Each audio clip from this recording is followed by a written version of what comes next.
Estábamos hablando, José, de personajes públicos que allá habían rebasado a 2 y 3 generaciones, ¿verdad?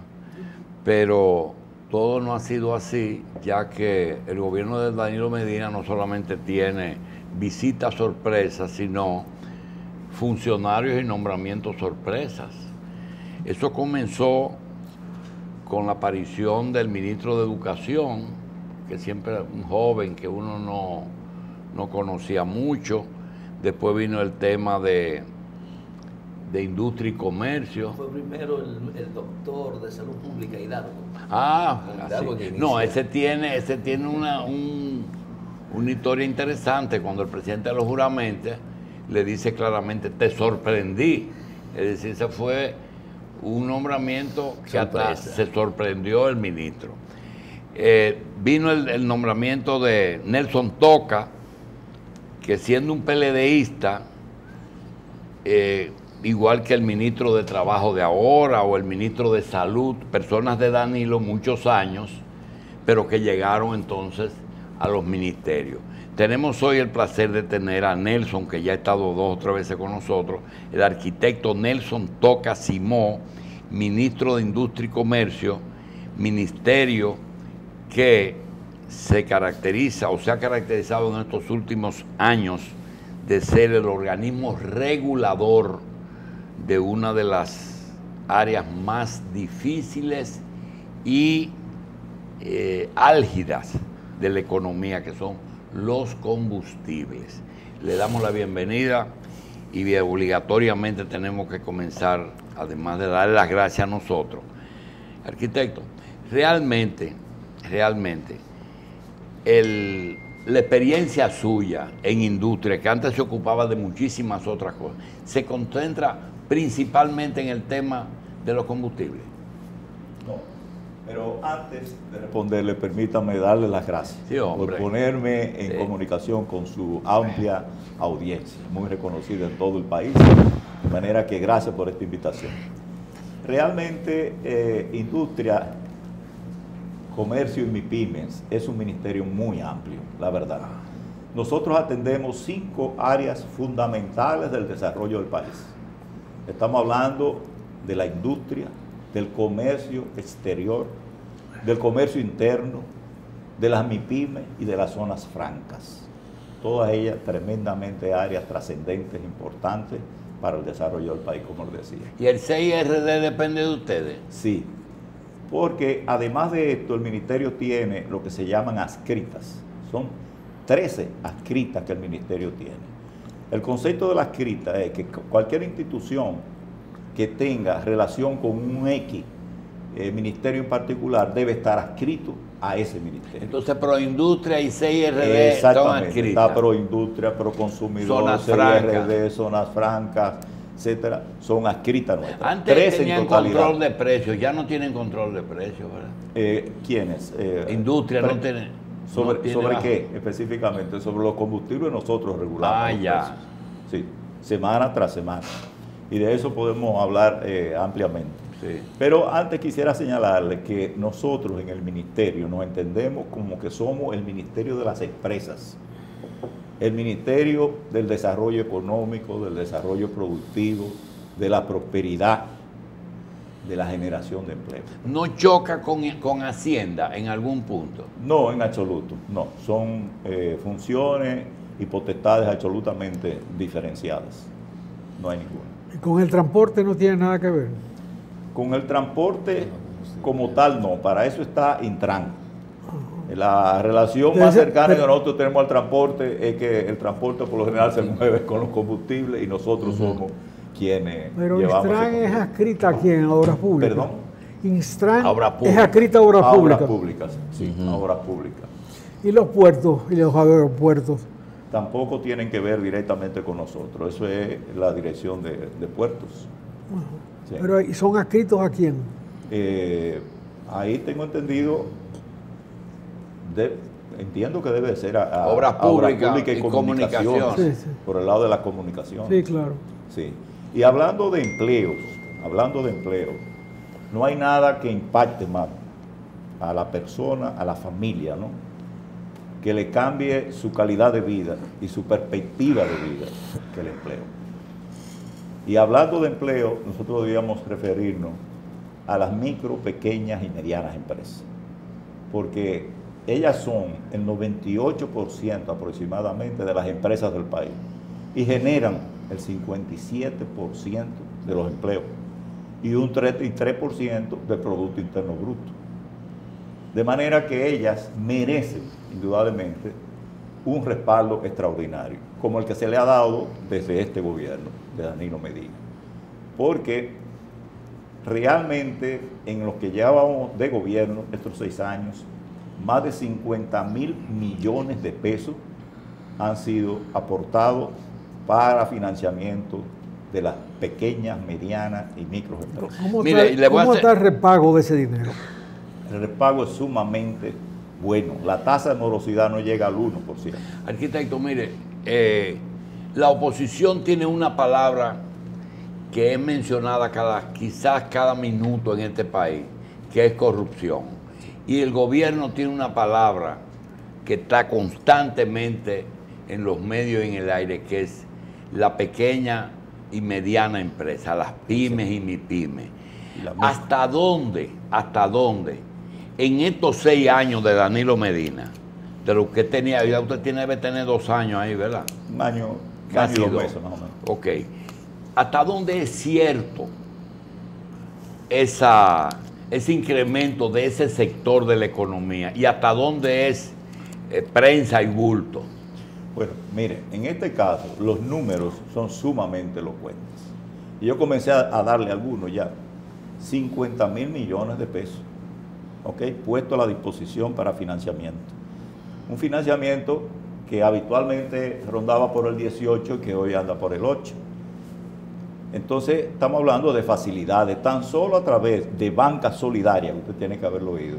Ella viene aquí siempre, la del Banco de Mayra, Reserva. se han aportado 20.000 millones, pero Reservas Dominicanas ha aportado 3.200, y así el Agrícola, y también el Banco de Reservas. Ahí está el FEDA. El FEDA es parte del Agrícola, o sea, funciona más o menos ligado, ¿no? Algo muy importante es que hay nuevos 70.000 MIPYMES que le dan servicio al gobierno, o sea, al Estado, que le venden al Estado. Desayuno. El desayuno escolar, los uniformes, mochilas, incluso zapatos, etcétera. 70.000 nuevos. Y un dato ¿Pero trascendental. industria verdadera o intermediario para traer mercancía de fuera? No, industria verdadera, gente que lo produce de verdad. Sí, eso está claro, que lo producen ellos. Y algo que es trascendental es que la participación de la mujer como proveedora del Estado ha pasado a un 330%. Más de lo que había. Más de lo que había. Entonces, eso para la mujer es realmente extraordinario, porque sabemos la condición en República Dominicana de muchas mujeres que son las amas, las jefas de hogar, directamente, ¿no? Hay, miren, más de 9.400 millones de pesos, 9.400 millones de pesos, han sido adjudicadas alrededor de 5.400 MIPYMES de compras del Estado. De manera que el soporte ha sido extraordinario. Pero no solo en ese sentido, sino que además tenemos 13 centros de capacitación, que son centros MIPYMES, distribuidos en toda la geografía nacional. Y pretendemos llegar a tener uno por cada provincia. Ahora tenemos 13, uno por cada provincia. ¿Qué se hace allí? Se capacitan, se le da facilidades de capacitación en gerencia de negocios, en el uso de la tecnología y la información. Incluso se le apoya para que ahora, a través del programa que ha lanzado de República Digital la Presidencia de la República, ¿no?, se pueda incluso desde ahí, si usted no tiene una computadora en su casa o en su oficina, usted va y desde ahí usted se registra directamente. Arquitecto, sí, lo voy a interrumpir porque cuando usted hablaba de cantidad de suplidores pequeños al Estado, sí, usted sabe que el que tiene beneficios tiene que pagar impuestos, claro, no importa quién sea. Así si usted es. tiene beneficios, ahora, esa gente tuvieron acceso a ser suplidores. Sí. Ustedes han tenido la experiencia de empresas que se quejan de que el exceso de trabas y actualización limita demasiado el que más suplidores ingresen, porque a veces le están pidiendo cosas que a ellos les costaría demasiado a sus empresas y no están en capacidad de llenar esos requisitos. ¿Ustedes han recibido esa queja? Claro que sí, y tenemos muchas acciones que van en ese sentido de a facilitar eso. Y facilitar. Claro, yo comenzaba diciéndole, ahora mismo para una pequeña empresa cualquiera, sea micro, mediana o pequeña, ¿no? Por ejemplo, registrarse, certificarse, lo cual es indispensable para acceder a ese 20% de las compras al Estado. Le es indispensable. Pues eso lo pueden hacer tranquilamente desde su casa, si tienen una computadora, la oficina o el centro. Tranquilamente, a distancia de un clic, usted se puede registrar automáticamente. Entonces, eso es una facilidad que se convierte en un ahorro de tiempo, de esfuerzo y de dinero para las pequeñas empresas. Es una gran facilidad. Pero hay otras facilidades, como son la de capacitación, que yo les decía, y con relación al pago de los impuestos, pagan sus impuestos. ¿Qué sucede? Había o existe, porque se está tratando ya de poner en funcionamiento lo que les voy a mencionar, el anticipo. De eso se está liberando a través de un esfuerzo que se ha hecho conjunto entre la Dirección General de Impuestos Internos y el Viceministerio de las MIPYMES, del Ministerio de Industria y Comercio, para que ese anticipo no se cobre a la pequeña, mediana, microempresa, sino que el pago de sus impuestos se puede hacer fácilmente, de una manera mensual, a través del año. Y eso es lo que se llama, y ustedes habrán oído en la prensa últimamente, el pago único. Es una tremenda facilidad. Como también se hacen ya las gestiones para que sean parte, indudablemente, tengan seguridad social, etcétera. Esas son facilidades extraordinarias para que la pequeña y la mediana empresa puedan desarrollarse. Pero ¿cómo puede hablarse a la vez de pago mensual y pago único? No, porque la idea es que primero que el concepto de anticipo ya no se dé. Pero suponiendo que hay que pagar una X cantidad en el año, se le distribuye fácilmente en eso. Se liquidó el impuesto. Sí. Hay que pagar X cantidad. Entonces se divide entre 12 para los pagos a posteriori. Exactamente, o sea, se va pagando mensualmente en cuotas que le sean fáciles. Porque el anticipo no solamente mortifica a los pequeños. No, claro que sí. El anticipo es pago de impuestos sobre ganancias no realizadas. Así es. O por lo menos no calculadas. Fíjense qué es lo que sucede con estas pequeñas empresas. Que realmente el anticipo es muy oneroso para ellos. Para todos. Hay un tercer año de existencia de la pequeña empresa que se le llama el Valle de la Muerte, porque pocas sobreviven a eso. Y entonces, ¿qué es lo que se está tratando? ¿Qué es lo que hace el gobierno? Bueno, mira, no te lo voy a cobrar ahora, de esta manera anticipada, sino que te voy a permitir que tú inicialmente uses ese capital para fortalecerte y tratar de consolidarte como negocio, y entonces ya ahí tú puedes sobrepasar ese Valle de la Muerte. Hay otro problema que afecta mucho no solo a las medianas, pequeñas y grandes empresas, que es el tema cuando son suplidores del Estado y el Estado se atrasa. Ya. Que entonces, para que el Estado le pague, luego le están pidiendo al día en impuestos internos. TCS, yo pregunto, ¿cómo una empresa que no le está pagando el Estado va a estar al día? Entonces obligan muchas veces a esas empresas a endeudarse en préstamos onerosos para cobrar. ¿Qué soluciones, ahora que están en conversaciones, están buscando para ese tipo de situación que es muy frecuente? Miren, realmente hay instrucciones precisas del mismo presidente de la República, en el sentido de que hay que agilizar todos los trámites, absolutamente todo. Yo le puedo señalar un trámite, por ejemplo, que tiene que ver con esto, ¿no?, que se ha agilizado tremendamente. Antes tomaba un tiempo de unos 50 días obtener un registro total, etcétera, y eso se ha reducido a 7 días, y ahora tú lo puedes hacer incluso electrónicamente.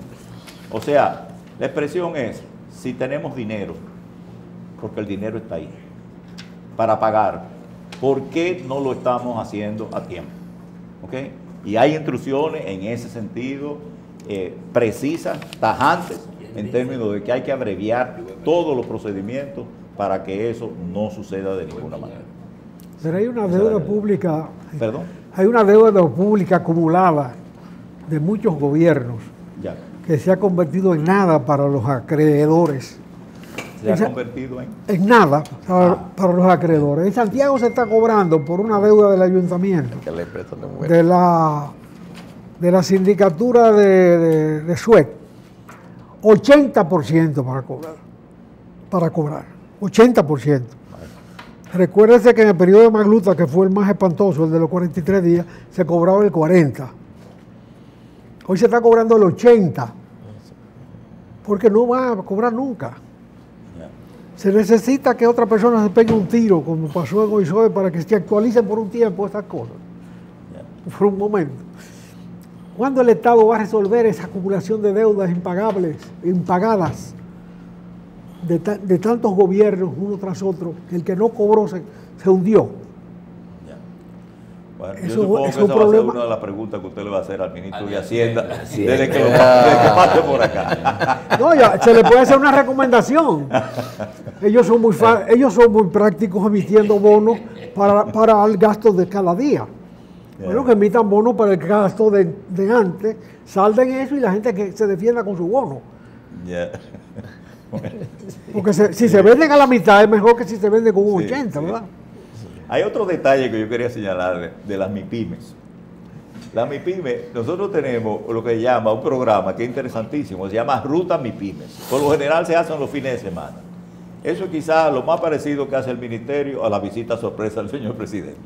Porque es un grupo de muchachos, incluso muy entusiastas, pues son muy jóvenes, liderado por Ignacio Méndez, que es muy joven también, por lo menos de espíritu, aunque ya se le está cayendo un poco el pelo y le está trayendo sus canitas, pero con una sonrisa eterna y además un tipo muy dinámico, que se van los fines de semana a los rincones más apartados del país, a llevar precisamente capacitación, instrucciones, tratar de convencer sobre la importancia de la innovación, el emprendimiento, etcétera, en la juventud de esos lugares apartados.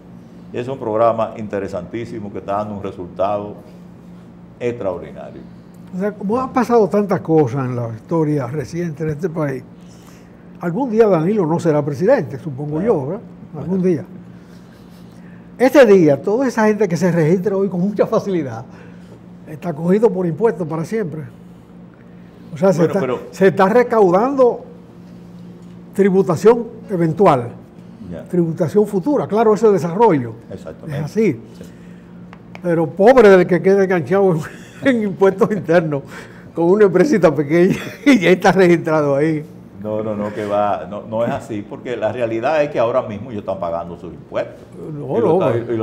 Están en la edad de oro, están en la edad de oro, y les refinancian los préstamos y todo. Todo eso está muy bien. Sí, pero llega un momento en que cambia la política y ellos pasan a ser simplemente empresarios, no protegidos por el Estado, quedan desamparados. Ya. Entendemos que no, lo que se está haciendo yo creo que tiene muchos visos de permanencia, de sostenibilidad, o sea, amparado, por ejemplo, en leyes, etcétera, etcétera. Yo lo puedo señalar, por ejemplo, leyes ahora mismo que están cursando, que son trascendentes. Por ejemplo, la ley de factoraje, donde un comerciante pequeño, con sus facturas de las ventas que ha hecho, puede negociar y puede perfectamente decirle a alguien, bueno, mire, cómpreme esta factura, ¿verdad? Yo le doy una rebaja de tanto, pero yo tengo el dinero ahora y usted la cobra más luego. Eso es una ley, por ejemplo. Pero eso no hay que legislar sobre eso. Eso existe como una cosa normal. Bueno, pues se normaliza. Para la sostenibilidad, como usted dice, en el tiempo. Pero hay otras que son también sumamente importantes, o sea, como leyes. Por ejemplo, la ley que le va a permitir a un pequeño comerciante poner como garantía de un préstamo, su propia maquinaria, por ejemplo, o el motorcito, o la maquinita de hacer ropa, lo que fuere. ¿Y qué hace el banco después con esa maquinita? Bueno, La realidad Cuando ejecuta una deuda de máquina, lo que llega es es que la realidad es hasta un ahora. esqueleto de máquina. Mire, hasta ahora históricamente la realidad es que el banco no ha necesitado incautar esa máquina. ¿Por qué? Porque el pobre en este país ha demostrado que realmente paga. es el mejor buena paga. Es buena paga. Es buena paga, es lo único que tiene, su crédito. Y no lo pone en riesgo. Pero no desde ahora, eso es histórico ya en este país. Claro. Yo recuerdo mucho tiempo atrás con proyectos del INVI en vivienda. Era lo mismo. Había una recuperación extraordinaria del dinero que se le prestaba. Y pagaban religiosamente. No, y en las asociaciones de ahorro. Y en las ¿no? asociaciones de ahorro y préstamo. O sea, el pobre dominicano sabe que su gran amparo es su crédito. Ministro, usted sabe que hay un tema que es de preocupación general. Sí. Y ciertamente una sociedad, un Estado, no se desarrolla cuando los ciudadanos no confían en sus instituciones. Cierto. Y de eso no escapa el ministerio, sobre Claro, todo claro, sí, en el todo. tema del manejo del precio de los combustibles. Sí. Y sería importante que abordáramos un poco este tema que genera tantas expectativas y además inconformidad cada semana de cada uno de los usuarios. Así es, así es. El Ministerio de Industria, Comercio y MIPYME es el regulador y quien fija las políticas y la normativa, entre otros temas, en relación al comercio de los hidrocarburos en el país. La realidad es que nosotros no producimos petróleo, pero tampoco refinamos, tenemos capacidad de refinar la cantidad demandada por el país. Tan solo alrededor de una tercera parte puede ser refinada acá, lo cual quiere decir que no solo se compra petróleo bruto, sino que hay que comprar también los derivados terminados, gasolinas. ¿A qué precio? Al precio que determine la situación política, comercial a nivel mundial. Cuando usted ve que hay tensiones en Irán, que lo hay en Venezuela, que la OPEP opina de una X manera y los rusos y su grupo de amigos de otra y Arabia Saudita de otra, entonces eso genera una situación a nivel mundial que afecta directamente el costo de los combustibles. Nosotros dependemos absolutamente de esa realidad. Si usted ve que hay una tendencia mundial al incremento del petróleo, del precio del petróleo, como lo ha habido desde hace 4 años hasta acá, nunca se habían visto los precios del petróleo más elevados que esto, ¿no? Ha sido un incremento tremendo en los últimos 4 años. En consecuencia, nosotros no podemos estar aislados ni ajenos a esa situación. Ahora ha habido una tendencia un poco a la alza. Comienza a estabilizarse a nivel mundial porque hay una preocupación mundial por el tema. Y esperamos, la realidad es esa, que en las próximas semanas se acentúe la tendencia a la baja, que ya ahora se estabiliza un poco y debe ir a la baja. De manera que esa es nuestra realidad, esa es nuestra condición. Cuando los periodistas continuamente me preguntan sobre el tema, yo les explico esta situación y realmente esa es la realidad, no hay otra. Si los precios a nivel mundial suben del petróleo, nosotros vamos a sufrir las consecuencias. Pero no solo en eso, la factura nuestra petrolera que estaba incluida en presupuesto ya se sobrepasó hace rato, para este año. De manera Sí, pero el presupuesto se hizo con un criterio muy optimista. Muy optimista de que no iba a subir. Y con optimismo no se hacen las cosas bien. Hay que hacerlo con realidad. Y hay un precio ya establecido claro sobre el cual el petróleo no puede subir más, que es el precio que pueden vender los del fracking norteamericano. Sencillamente, cuando llega ahí, 70 y pico de dólares, de ahí comienza a bajar o se mantiene estable. ¿Qué por ciento del combustible que llega aquí, crudo o procesado, viene de Venezuela en porcentaje? Ahora es muy poco, prácticamente nulo. Nada. No, prácticamente. Aquí se compra fundamentalmente petróleo en el Golfo de México, el West Texas. Se está comprando algo también en África. Nigeria. Exacto, en Nigeria. En Estados Unidos mismo, como señalaba. Y bueno, y hay algunas compañías también que incursionan en el mercado europeo. Del porcentaje de combustible, ¿qué porcentaje se va en generación eléctrica? En generación es poca realmente, y las mismas empresas generadoras, ¿verdad?, son las que importan por lo general su propio combustible. Algunas Entonces, ese compran a costo otras. está en el subsidio que se le da a la CDE. No sé si en el que se le da a la CDE, pero se le da facilidades a todas las generadoras, ¿verdad? Y para eso hay una comisión incluso tripartita en la que participa Aduana, el Ministerio de Industria y Comercio y también la DGI, que establece, por ejemplo, para las generadoras cuánto es la demanda que ellos tienen de combustible. De todo el combustible que se vende en República Dominicana, que se vende al mayoreo o al detalle, ¿qué porcentaje, qué receptores tienen concesiones especiales? Por ejemplo, los de las guaguas antes tenían algún tipo de... No, porque eso se eliminó. Eso se eliminó realmente. Ya, esa aquí concesión. todo el mundo compra los combustibles al mismo precio. Sí. Los precios están establecidos para todo el mundo. Entonces ya no hay gas de familia y gas de industria. El GLP. No, normalmente se vende Al igual, mismo, claro, el mismo es precio. decir, que el que use el automóvil, el que se use en la cocina, Sí. es el mismo precio. Es el mismo precio. Se totalmente. quitó eso. Claro, esa facilidad que se dio por un buen tiempo, ¿no?, a los transportistas. A los transportistas. Exactamente, eso se eliminó porque se entendió que realmente ya las condiciones en el país no lo ameritaban. O sea, no había esa situación como para que se siguiera dando ese subsidio. Y se quitó. Y lo más importante, se quitó y lo admitieron. Se dieron cuenta, sí, que el gobierno tenía razón, que ya no había esas circunstancias para seguirlo dando.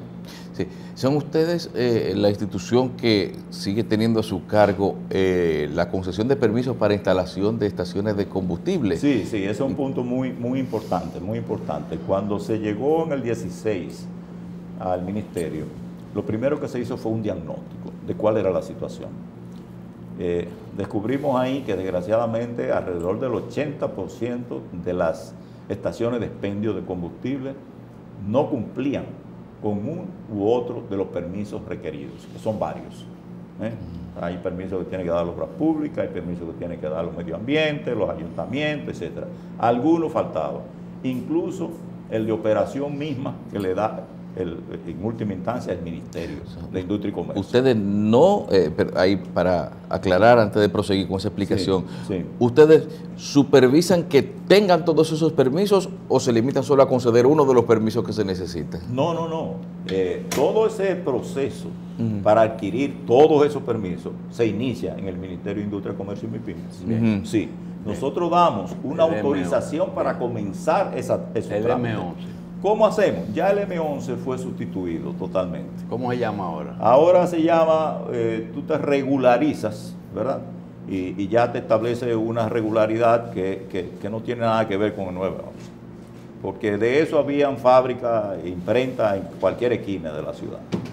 Y se vendían los M11. Bien. Entonces, todos aquellos M11 que estaban vigentes en su momento, porque eso tiene un periodo de caducidad, que estaban vigentes, se les reconocieron los derechos adquiridos, vamos a decir, ¿no? Y se les regularizó. Ahora, aquellos que habían vencido no tenían que ir directamente a registrarse de nuevo para poder estar regularizados. Aquel problema que había de querer convertir las bombas de gasolina en expendio de todos los combustibles, ya Sí. eso se quitó. No es que se quitó, es que se entendió, después de estudios que realizamos en el ministerio, nos abocamos a eso y a un contacto continuo con los interesados de un lado y del otro, con reuniones maratónicas dentro del ministerio. Concluimos que realmente no era el momento todavía propicio para que eso sucediera. Se pospuso. Se pospuso, Bien. simplemente. Mini- Hasta que condiciones muy particulares que le puedo señalar, por ejemplo, las condiciones del parque vehicular en República Dominicana cambiaran. Bien, Porque cualquier carrito que tire una chispa, y lo hay muchos, bien. puede ser un problema. Ministro, No sé personalmente, nunca. personalmente. Eso no va a acabar nunca. Sí, sí, el gobierno está haciendo ingentes esfuerzos en crear un sistema de transporte masivo que va a reducir tremendamente esa posibilidad. Tenemos teleféricos, tenemos metro, en crecimiento continuo, etc. Ministro, en lo personal, su experiencia de los Sí. 18 meses o 16 meses que Sí. tienen industria, Así es. ¿no le ha pasado por la mente el que los viernes deje de ser un día de preocupación de los que consumimos combustible? No, no, de ninguna manera. Porque la realidad es, y le voy a poner un ejemplo, cuando yo entré, a mí me tocó una tendencia a la baja y hubo 5 semanas consecutivas donde los carburantes bajaron de precio. Y no tuvo nada que ver conmigo, pura suerte. Tocó en ese momento. Pero lo ayudó. Exacto, bueno, ayuda porque todavía hay el entendimiento de que el ministerio o el ministro o el presidente de la República puede hacer algo al respecto. Y no puede hacer nada. Ahí todo lo hace el comercio mundial, es que determina los precios, Bien, no somos pero, nosotros. Ministro, para terminar, se ha corregido lo que estaba mal, o se ha trabajado, se ha Así es. continuado lo que estaba bien.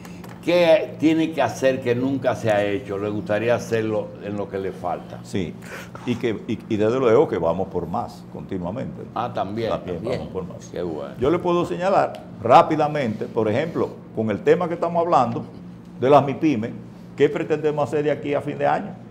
Yo le puedo señalar cosas interesantes.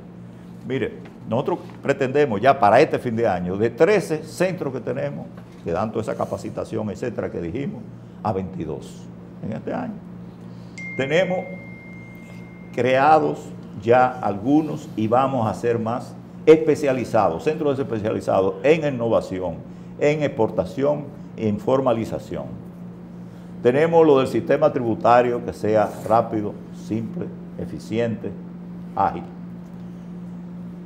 Vamos a simplificar tremendamente la entrada de esas pequeñas empresas a la seguridad social. En este año tendremos las leyes que le mencionaba, de factoraje, de garantía mobiliaria y de garantías recíprocas.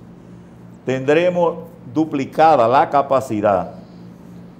Nosotros hemos estado entrenando a profesores de tanda extendida, ¿verdad?, en todo lo que es la metodología de aprender para emprender. Y vamos a tener para fin de año duplicada la cantidad que ahora tenemos, que son de 200. De manera que continuamente y en cada una de las áreas, y son 5, y nada más hemos hablado de una, nosotros tenemos aportes importantes que hacer a futuro y aparte de lo que estamos haciendo ahora mismo. Porque podríamos hablar de grandes aportes también en la industria, podríamos hablar de grandes aportes en las zonas francas, que son ejemplo para toda Centroamérica, para el Caribe y para América en general. Nosotros tenemos las zonas francas más desarrolladas prácticamente de toda la región. Incluso nosotros tenemos personas en zonas francas que son miembros de la Directiva Mundial de Zonas Francas. Y tenemos oficinas de esa directiva acá en el país por ese gran rendimiento, esa gran manera de funcionar que han tenido nuestras zonas francas. Bien. Son extraordinarias. Esas son las Fernández.